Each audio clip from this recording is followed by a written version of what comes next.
नमस्कार, मैं रीमा प्रसाद। जिस बांग्लादेश का अस्तित्व ही भारत की वजह से है, उस बांग्लादेश में हिंदू कितने असुरक्षित हैं कि बीते 18 दिनों में 6 हिंदुओं की जान चली गई है। लेकिन भारत सरकार इस वक्त चुप है और यूनुस सरकार भी, उन्हें तो कोई फर्क ही नहीं पड़ता है, क्योंकि बांग्लादेश अब उस राह पर आगे बढ़ चला है जहां से उसको भारत की जरूरत नहीं है, ऐसा वो दिखाने की कोशिश कर रहा है। लेकिन मैं इससे पहले भी आप सभी दर्शकों के सामने रिपोर्ट्स तैयार कर चुकी हूं कि बांग्लादेश किस हद तक भारत पर निर्भर करता है। लेकिन यह सवाल भारत की सरकार से हमें पूछना है कि हिंदुओं को लेकर भारत सरकार हमेशा अग्रेसिव रहती है। देश के प्रधानमंत्री से लेकर कई राज्यों के सीएम तक कहते हैं कि हम हिंदुओं को लेकर बहुत सजग हैं। लेकिन क्या बांग्लादेश में हिंदुओं पर जब अत्याचार हो रहा है, उनकी जान खतरे में है, 18 दिनों में 6 हिंदुओं की जान गई है, तो कौन बोलेगा? सवाल कौन उठाएगा? क्या एनआईए की तरफ से एक स्टेटमेंट जारी कर देने भर से हमारी जिम्मेदारी खत्म हो जाती है उन लोगों के प्रति जो अल्पसंख्यक है?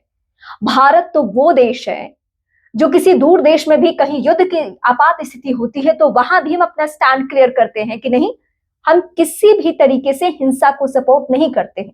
तो हमारे ही हिंदू भाई बहन जो बांग्लादेश में रह रहे हैं, जिसे वो अपना दूसरा घर समझकर रहते थे कि वो महफूज है उनके लिए, अगर वहां उनकी जान पे बन रही है तो कौन बोलेगा? भारत के अलावा उनके पास विकल्प है कहां? वो किस जगह पे जाके और किन जगहों की सरकारों से मदद मांगेंगे? जाहिर सी बात है कि भारत की तरफ ही वो उम्मीद की निगाहों से देख रहे हैं। सवाल ये है कि हम बांग्लादेश के साथ अपने रिश्ते भी प्रगाढ़ रखे हुए हैं। अभी खालिदा जिया का जब निधन हुआ तो देश के विदेश मंत्री, मतलब भारत के विदेश मंत्री एस जयशंकर वहां पे पहुंचे थे शोक जाहिर करने के लिए। लेकिन क्या उस वक्त यूनुस सरकार से ये बातचीत नहीं होनी चाहिए कि हिंदुओं के ऊपर यह हमला कब रुकेगा? और ऐसा नहीं है कि जान ऐसे चली जा रही है, किसी ने चाकू मार दिया, किसी ने गोली मार दी, नहीं, सीधे मॉब लिंचिंग के शिकार हो रहे हैं। यानी भीड़ अपने गुस्से का शिकार बना रही है हिंदू लोगों का। अब तो कुछ ऐसी भी खबरें सामने आ चुकी है जहां पे एक 40 साल की विधवा महिला के साथ गैंगरेप की घटना को अंजाम दिया गया। और ना सिर्फ गैंगरेप की घटना हुई बल्कि उसका वीडियो बनाया गया, बाकायदा उसे सोशल मीडिया पर शेयर किया गया। खानापूर्ति के नाम पर वहां की सरकार एक्शन लेने के नाम पर उनकी गिरफ्तारियां हो रही है, चंद दिन में वो छूट भी रहे हैं और दोष मढ़ा जा रहा है कि भारत सरकार इस अशांत माहौल के लिए जिम्मेदार है। उस्मान हादी की मौत के बाद से ही भारत की तरफ बार बार शक की निगाहों से देखा गया कि बांग्लादेश को अशांत करने या फिर चुनाव को टलवाने, इन सब में भूमिका कहीं ना कहीं भारत की रही है। इस तरीके से दोषारोपण करने की कोशिश की गई।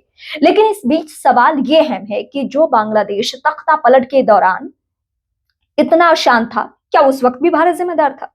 हाँ, बांग्लादेश की नाराजगी शेख हसीना को लेकर है कि शेख हसीना क्यों भारत में शरणार्थी बनकर है। तो ऐसा नहीं है कि पहली दफा शेख हसीना भारत में है, वो इससे पहले भी रह चुकी है जब उनके पिता की हत्या हुई थी। भारत को महफूज जगह मानती है। तो जब भारत सरकार किसी शरणार्थी के लिए इस तरीके से कदम उठा सकती है, तो फिर हमारे भाई बंधु जो बांग्लादेश में रह रहे हैं, क्या उनकी जान सिर्फ इस बात से चली जानी चाहिए कि वो हिंदू है, उनकी पहचान हिंदू है? क्या वो अपना धर्म बदलकर इस्लाम कबूल कर ले? क्या ये कहना चाहते हैं हम इनडायरेक्टली? अगर ये नहीं कहना चाहते हैं तो जल्द से जल्द या तो जो भी जरिया हो सकता है बांग्लादेश के साथ हमें बातचीत करके इस मसले का समाधान करना है, धमकी देनी है, जिस तरीके से सरकारों को झुकाना है वो कदम उठाकर, क्योंकि भारत इतना सशक्त और इतना मजबूत है कि बांग्लादेश जैसे देश के सामने, यूनुस सरकार के सामने अपनी बातचीत रखे और मजबूती से रखे, जिससे कि अब किसी हिंदू पर कोई आंख उठा के देखे नहीं, किसी की जान नहीं ले। मुझे लगता है अगर आप इस वीडियो को देख रहे हैं, आप हिंदू या इस्लाम किसी भी धर्म से हैं, ईसाई, जहां भी मानवता पे हमला हो रहा हो, आप आवाज उठाइए, चाहे वो बांग्लादेश हो, कोई और देश हो, जहां भी किसी की जान जा रही हो। अभी टारगेट किलिंग के नाम पर बांग्लादेश में हिंदुओं को ही टारगेट किया गया है और हिंदू धर्म के लोग मारे जा रहे हैं।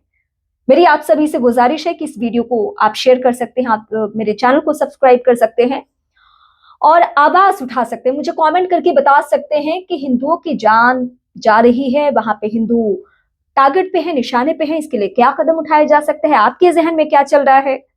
अगर आप बांग्लादेश से हैं तो और बेहतर तरीके से बता सकते हैं, अगर आप हिंदू हैं, बांग्लादेशी हिंदू, तो और बेहतर तरीके से बताएंगे कि क्या सिचुएशन है वहां पे। फिलहाल इस वीडियो को देखने के लिए बहुत शुक्रिया। आप कमेंट जरूर करिए और इसके साथ सोशल मीडिया के हर प्लेटफॉर्म्स पे मेरे साथ आप जरूर जुड़िए।